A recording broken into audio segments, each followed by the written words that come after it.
ए बाबा बाबा पंडित जी बाबा पत्रा रान लिए हो बाबा कल नबिया मिटल रहब परेशानी से बाबा कल नबिया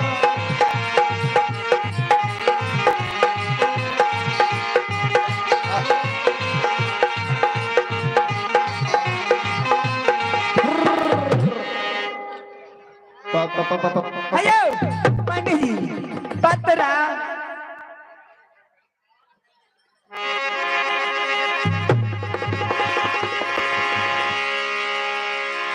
अरे बाप रे बाप जय जमानी हम तो पतरा मिलबे नहीं करे छे जय जमानी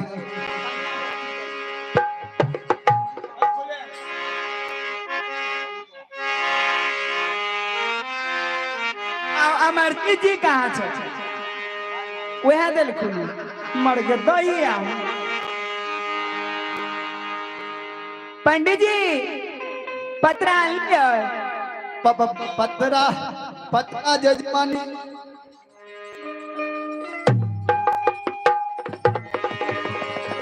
पंडित जी रुकू हम देखे देखियो देखियो हिनकर कहीं पंडिता ने कनु रेखार देने होती देखियो तो पंडित जी मिला लियो मिलल आयो मिलले बाप रे आज के पंडिता शनिचरा वाली हमरे संचत वाली के अब अहाँ के शनिचरा वाली पंडिता जे छथुन ना बड़ी नीक आदमी छथुन ए देखियो अहाँ के चनबार में रख देलखिन छै घिचू निकलल ये हां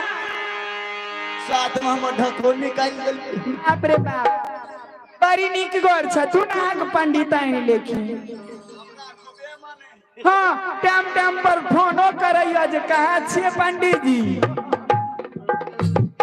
अगर तनको लेट करे छियै तो की कहैया पंडित जी जल्दी से आबू नहीं तो बताब अहाँ के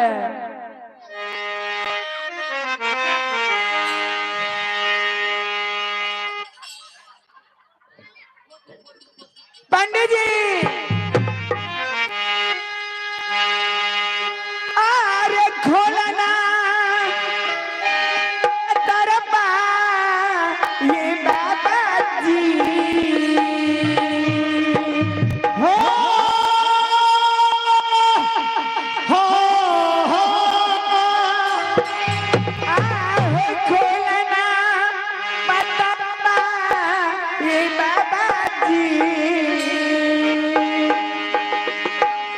अमरजीत के मौसी जी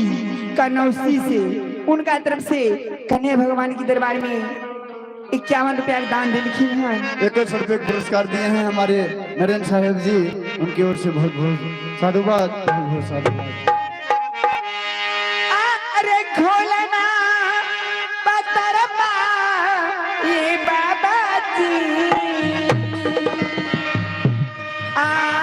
देखिना जो तरवा ये पंडिता बाबा है रहा है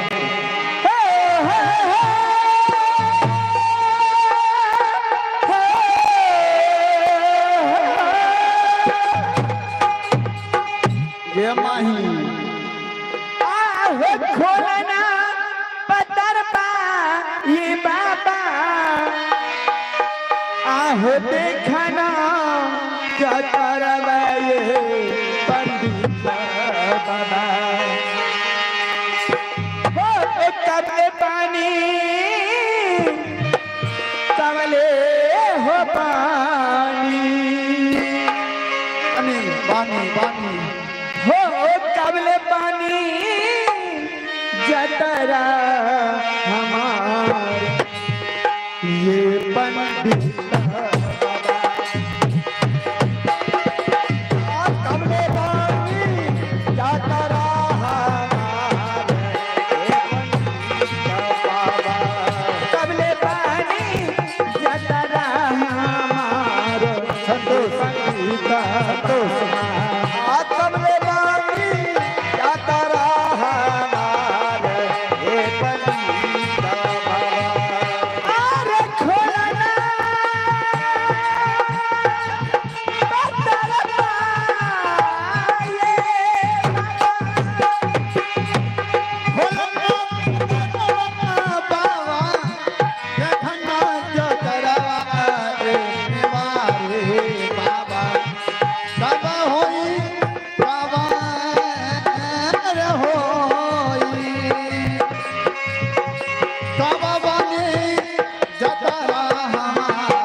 मुनमा